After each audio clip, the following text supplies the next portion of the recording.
A record abstention rate, historic inroads for the far right. That's the takeaway from France's local elections. The first major poll since the left returned to power nearly 2 years ago. The setback, hardly a surprise for a socialist president who boasts rock-bottom approval ratings. But pollsters were caught wrong-footed by, say, the National Front, leapfrogging the socialists in France's second city, Marseille.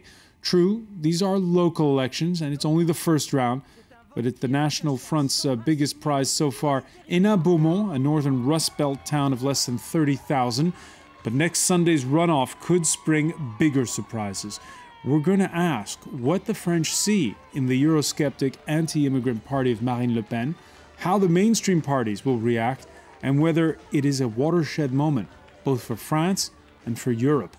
Today, in the France 24 debate, we're looking at the surge of the far right with Yves BERTONCINI, director of the Jacques Delors Institute. Welcome back to the debate. Welcome back as well to Laurent PINSOLLE of the neo-Gaullist Debout La République party. A spin-off, I guess you would say, right, of the main traditional UMP party. It was 7 years ago, so there's been a lot of water under the bridge since then. Yes. All right. Also with a Stefan de VRIES, Paris correspondent for Dutch radio RTL4. And France 24's Cyril Vanier. Welcome back, sir. The France 24 debate, where you can join the conversation on Facebook and on Twitter, our hashtag F24debate. Now, Cyril Vanier, back in our studios after driving down the A1 autoroute from Hénin-Beaumont, where the National Front won a first-round knockout in a once socialist stronghold. Bonjour. The city hall of Hénin-Beaumont besieged by cameras. Steve Briouat will soon be calling this his office after leading the far-right Front National to a resounding victory here. Proof, he says, that the party's ideas resonate with voters. Europe, globalization, France's place in the world, unemployment, immigration, crime, justice. This just shows the French people support our platform. As the results of the municipal elections came in yesterday, National Front supporters were ecstatic. 50.2%, an outright majority, better even than they had hoped for. Happiness, joy. We've been waiting for this for 20 years. So long, socialists, thieves. With Steve, Hénin-Beaumont will rise once again. A town deeply divided.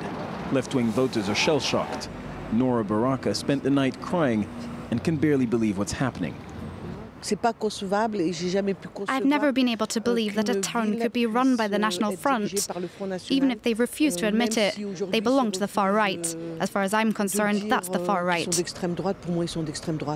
But many residents here no longer care about party affiliation and intend to judge the mayor on his actions alone. We'll let them get to work and then look at their record at the end of the year, like we do with all other parties, of course. Hénin-Beaumont was considered a testing ground for the far right.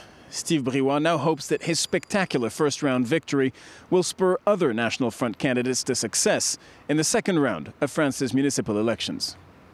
And like we said, Cyril Vanier back with us in the studio now after filing that story.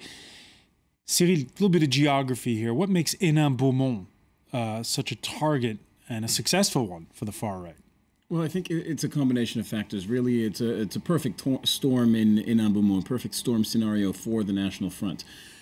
You have a part of France, northeastern France, that has been hit by the decline of the steel industry. That was decades ago, but still over the last few years, they've seen factory after factory close in that area. Unemployment is considerably higher than the national average. It's about 18% in Hénin-Beaumont. The National Front tends to thrive in those kinds of contexts. Also politically, the local context is interesting for the National Front. Why? Because the local left wing is weak. It is divided. They fielded 3 candidates. One of them actually has just been sentenced to 4 years in jail for a corruption scandal. He could only run in this election because he appealed that decision. So there were really the alternatives, one has to say, objectively, were not that strong in Beaumont. So there's the economy, the economic crisis. There's the local political scenario unfolding, and there's also the national agenda, which plays out in all of these races. Even though it's a local election, and the majority of French people say they're voting according to local issues,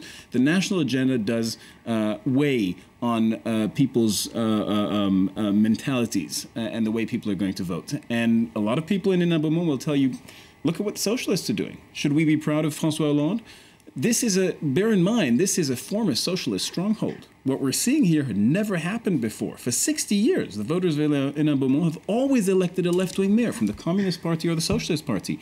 And now they've swung all the way to the right and even the far right because they say they've been abandoned by the people who've traditionally provided answers, meaning the left wing.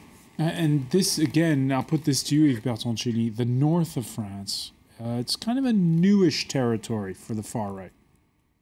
You mean the north of France? What is true is that, for example, the west of France is preserved, I would say, from the far right upsurge. But the north of France, the east of France, on the contrary, I believe this is a traditional territory. All the borders of France, I mean, the northeast, the southeast as well. It's not new. There's a lot of inroads, and we're going to see with a lot of cities now where the far right has fielded candidates, a record number, 597 for cities above 1,000 people. Is it a watershed moment for France? Is France changing for good? I'm not sure France is changing for good, and I would even say that precisely because France is not performing well, but for long, there's a crisis, a global crisis we don't see in other countries of Europe, for example. And plus, the fact that we have a high unemployment rate for long, problems in terms of external trade deficit, in terms of public debt, poor growth, I mean, problems which have not been addressed by the French traditional political elites. We see, I mean, a kind of reaction of despair sometimes from the people, or very rational reaction, such as in Beaumont. And it's very interesting because in other countries of Europe, let's take Germany, I mean, the situation is better, much better. And if ever there are reactions to protest, the expression for this is not the extreme right. It's not the extreme right in Germany. It's not the extreme right in Spain, for example. But in France, we have the combination of these two factors. A basic one, a basic element. The situation is not good for long, for a very long time. Plus, the expression is made through the vote for the extreme right. Laurent PINSOLLE, the National Front, which polled at, what is it, less than 1% back in 1981, and now getting millions and millions of votes and getting more and more town halls. Yeah, but we should put that in perspective. The National Front has fielded as many candidates as in 95. And they have gathered a few more. Yeah, but a few more, but it's not very different. And they have received 4.5 or 4.6% of total votes. Given the fact that almost 40% of French people did not vote yesterday, that means that fewer than 3% of French citizens. Okay, but in France's second city, Marseille, they leapfrogged the socialists. Yeah, okay, but that's one peculiar fact. The National Front was very strong in the southeast 25 years ago. If you do remember, in '88, there were even deals between the right, the traditional right, and the National Front. So what we see right now, it's just the National Front coming back to its highest level, but they are not, as Marine Le Pen said, a strong local player. They are still a weak player in comparison to the Socialist Party or UMP, which gathered 4 times more votes yesterday. All right, let's speak to the foreigner in the room. Stefan, do you agree with Laurent that this is just a case of a party that waxes and wanes, or is France changing for good? No, I don't. Actually, I think it's not a surge of the Front National. It's actually a confirmation of what's happening already for a very long time. If you report the number of votes they got yesterday, it's approximately the same number of votes they got in 2012 when Marine Le Pen was participating in the presidential election. So actually they're here to stay. But somehow the French media, every election, they say, oh, this is new, the Front National is invading the country. But it's actually nothing new. It's a party that's already here for 40 years. It's a party that has been very consistently growing its base. And it's also due to the fact that the system in France, the electoral system, is very complicated, and it's very hard for new parties to get into the old system.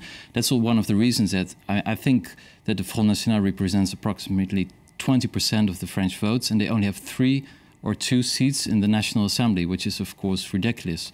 But that's the French system, so maybe we don't see the results every now and then in the national assemblies. But Marine Le Pen has been working for a couple of years already to become stronger and stronger. So it's not a surge, it's just a fact, a confirmation of a fact. What is new is the way it positions itself. Yeah. And the mayor of Hénin-Beaumont insists, he spoke to Cyril VANIER, he said, you can call me what you want, but I'm not far right. We've succeeded in destigmatizing our party here in Hénin-Beaumont. We've done so through our daily work. I'm not a far-right politician, and the National Front is not a far-right party. It's a patriotic movement that gathers people with a different view. It's a popular movement. It's a new political movement for people who reject the 2 main parties. The UMPS, or combining the UMP and the Socialist Party. Is the National Front a far-right party, Laurent Pinsolle? Yeah, of course, it's a far-right party.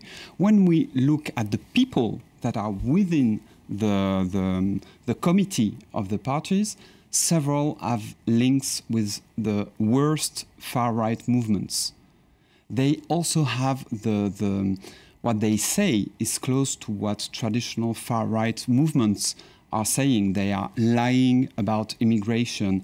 They are exaggerating. They are saying that immigration is costing France like 50 billion euros, which is completely false. They are trying to scare people, and they are not really proposing a strong alternative for France. And that's why, in fact, they had difficulties to find candidates in so many cities, and that's why they only gathered 4.6% of the votes casted yesterday. Cyril VANIER? What I feel is new when you do these reports on the ground with the National Front, what I feel is new is that people are there's no longer a taboo surrounding the National Front vote. It used to be that when the party was under the leadership of Jean-Marie Le Pen, Marine Le Pen's father, it was regularly accused of pushing a racist or xenophobic agenda. And Marine Le Pen has done a strong, efficient, objectively efficient job of changing that image around to some extent. Toning down the anti-immigration platform and pushing more the social and the economic agenda.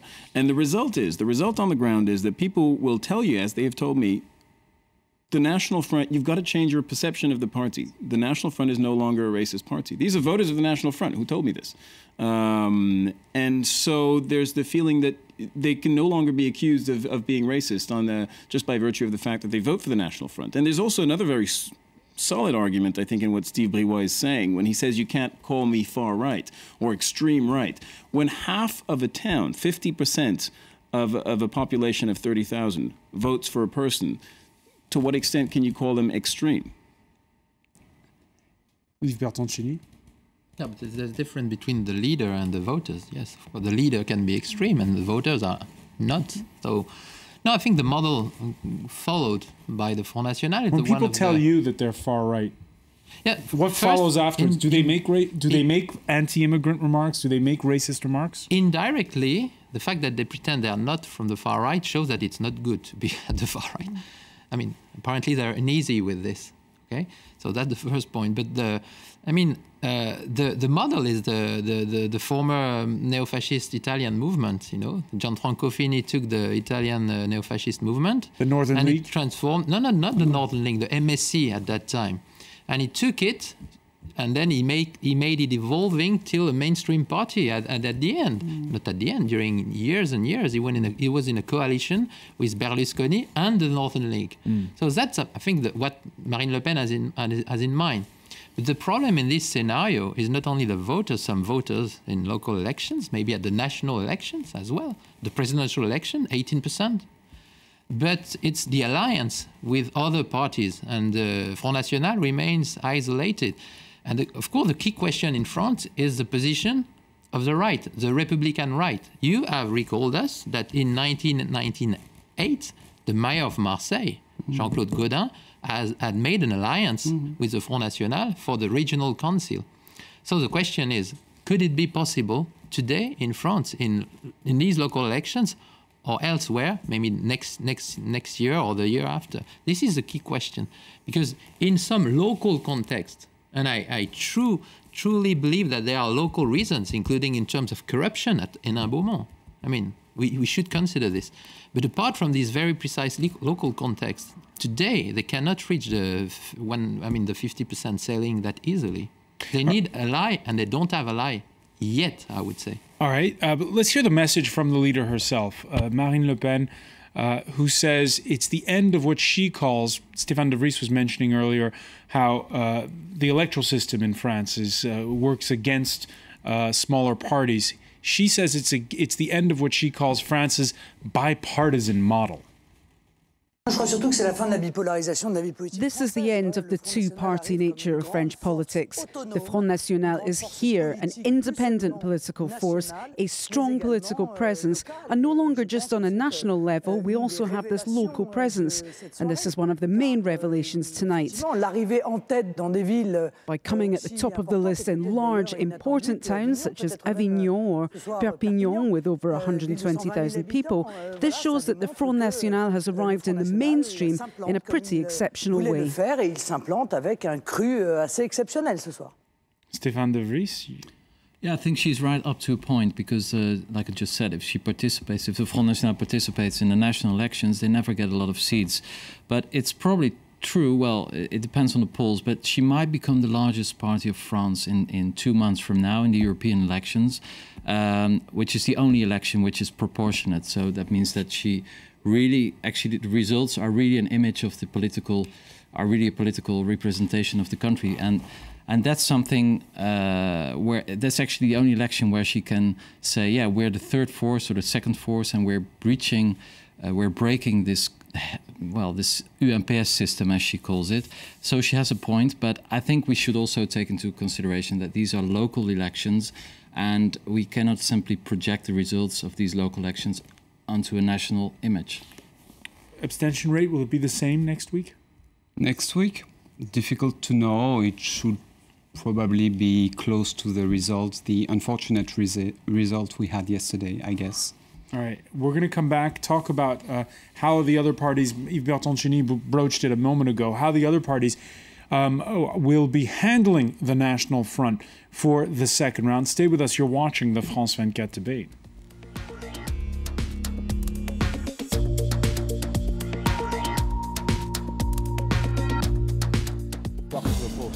Reporters. Exclusive insights, real people, the stories that matter, all around the world. France 24's international correspondents witness the news as it happens, where it happens, and they bring it to you. Reporters on France 24 and France24.com.